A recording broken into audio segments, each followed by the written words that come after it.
오늘 이 시간에 스승님의 통찰력 있는 강연을 전하게 되어 영광입니다.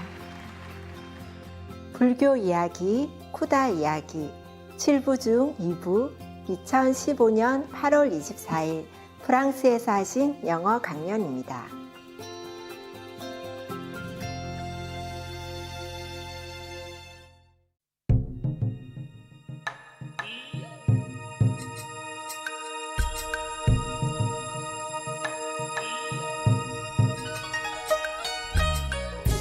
The medicine man give the Buddha 32 portions and tell him every day, take 32 portions. Okay. And Devadatta also call this doctor come, and make some medicine for him. Don't know what kind of sickness he has or not. Just make some medicine for him. And then medicine man also make some, maybe, I don't know, if you're not sick, you take something buchi or whatever, like maybe supplement, it won't harm, yeah. Just drink soup is okay too, no? So he makes some soup, and he give it to Devadatta. He says, "Sir, this is extremely strong medicine. You take only 4 times a day, 4 portions." And Devadatta asked, "But how many times did the Buddha take?" It's a different person, no? And how many times the Buddha takes a day? Say, "Sir, the Buddha take every day 32 times, 32 portions." And Devadatta say, "How come the Buddha take 32 portions per day and you give me only 4 portions a day?" Yeah. Why? So the doctor say, the Buddha is different and you are different. Yeah. If you take as many as the Buddha, your body will be damaged, will be sick. Yeah, sick. Yeah. If I take all that, I also have enough power to digest. Yeah, my body, Buddha body, same. Let me take it to see if it's as effective as the Buddha or not.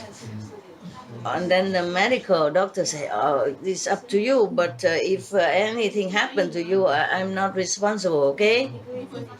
"Of course, don't worry about it." Okay, so Devadatta, he measured 32 portions. He's a bad guy, yeah. And he took all in one time.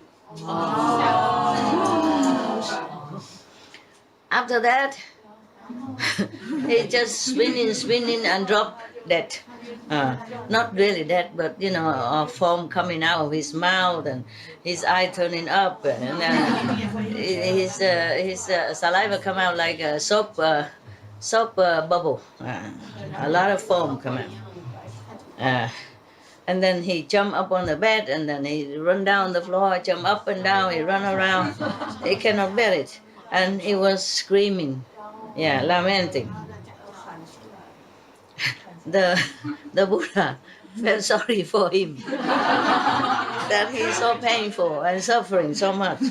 So from far away, he used his golden arm to reach only by the arm, like a manifestation arm, reach all the way to Devadatta and rub his head. Yeah. Because of that, Devadatta was able to digest this strong, powerful medicine. And then he has no more trouble. Yeah. His body and mind became peaceful. And then he looked up, he saw the hand of the Buddha, and then he was thinking to himself, Siddhartha has many magical power. Not only he didn't think, he was thinking, degrading him. Siddhartha has too many magical power. It's useless for this world anyway. It's not practical. You can't use much of that. He has no job. And now he even tried to learn medicine so that he can have more fame. He thought of the Buddha like that, just like himself. Whatever you think, that's you. So me mean Anand. Yeah, after hearing Devadatta talk such ungrateful words like that, so I kneel down in front of the Buddha and say, obeisance to the world honored one. Devadatta is too ungrateful. You have just saved him from suffering. If he doesn't thank you, then it's even okay. But he even slander you like this. Yeah. How can a person have such a terrible heart like him? Always jealous and compete with you. So the Buddha say, Anand, it's not this time only. Devadatta. Yeah. Life after life. Use many vicious methods to harm me in different ways. And I asked the Buddha, Anand asked the Buddha, world honor one, how did he harm you in the former life? Could you please tell us? So now, in case like that, you think the Buddha is gossiping. No, he just tell the truth. You know? Good, he tell good, bad, he tell bad. Just like somebody you knew. Just like somebody you know, right?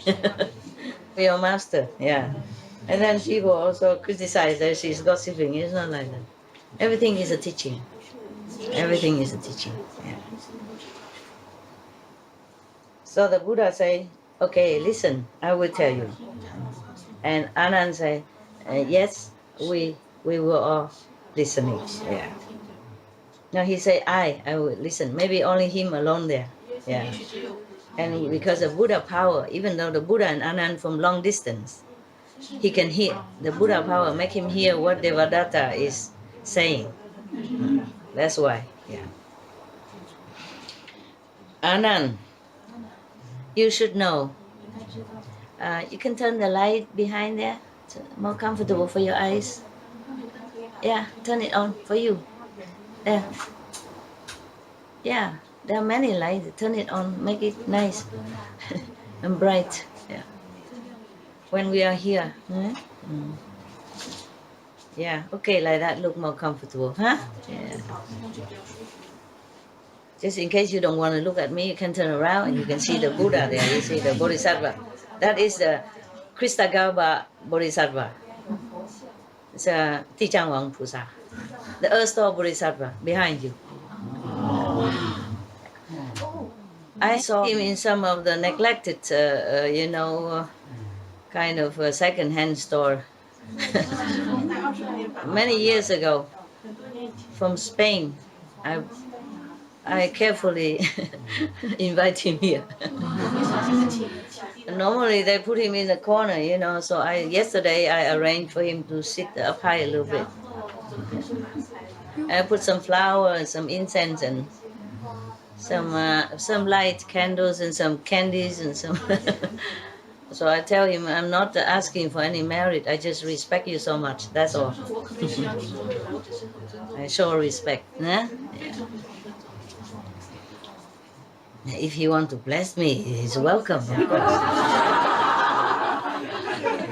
Blessing is always welcome, right? Blessing is never too much, right?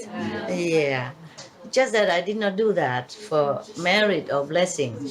I do that because I truly respect such a being. Like Shakyamuni Buddha, I also very much respect him. Such a being like that. How you not respect? No matter if he already gone or here, such a being like that is, you can never find it. Not too much in the world, right? Yeah, one in gazillions and gazillion, Yeah. I didn't know it was Kristagarbha. I asked yesterday. And I'm told that it's Kristagarbha because he looked like Guanyin Bodhisattva, Yeah. Because mostly Kristagarbha, he doesn't have hair. He's in the form of a monk. Yeah. And with a cane, so. Maybe it's different, Yeah. One day I also had no hair, and now I have hair. One day I had black hair, now I have gray hair. Change. And she also not over gray hair already. to hurry to grow old. Everybody wants to grow young, and she won't grow old quick. Yeah. Buddha told Anand, Anand, you should know. Long aeons ago, many aeons ago, cannot count. Yeah, cannot count how long. Also on this planet, there was a country called Balanai.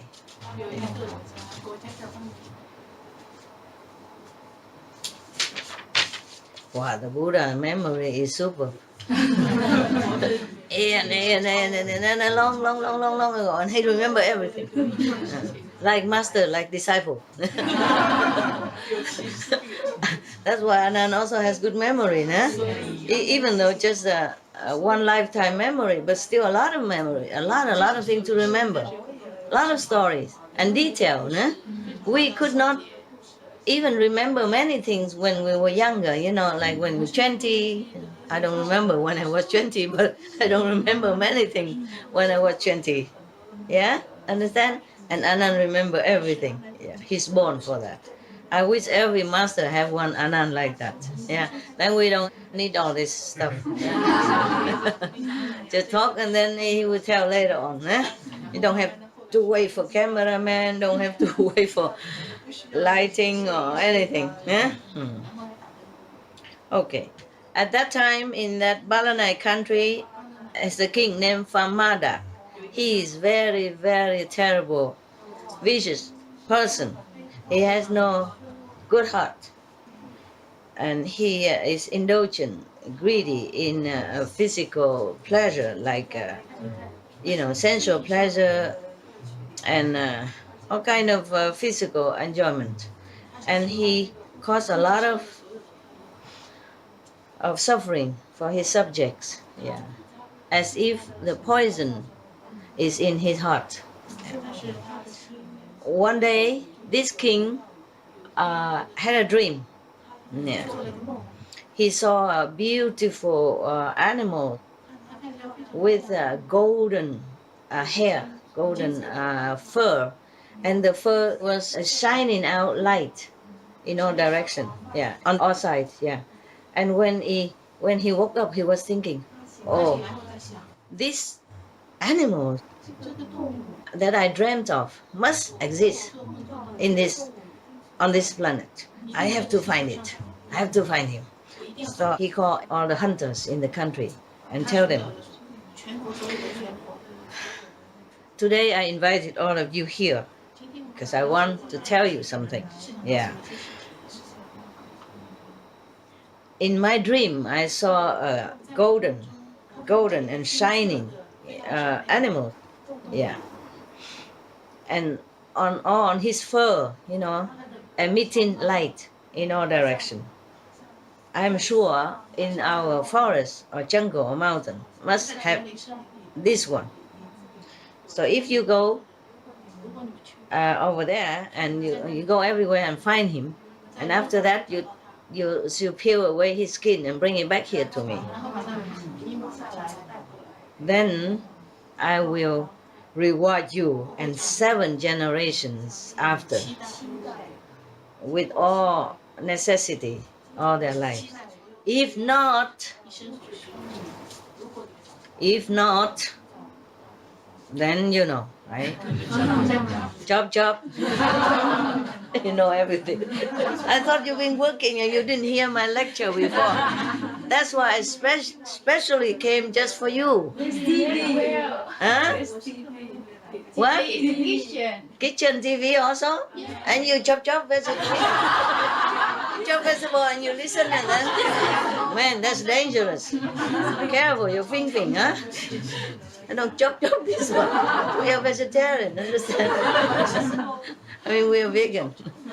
Yeah, and I was thinking the working team are very diligent, and mostly miss out the lecture, and the gathering.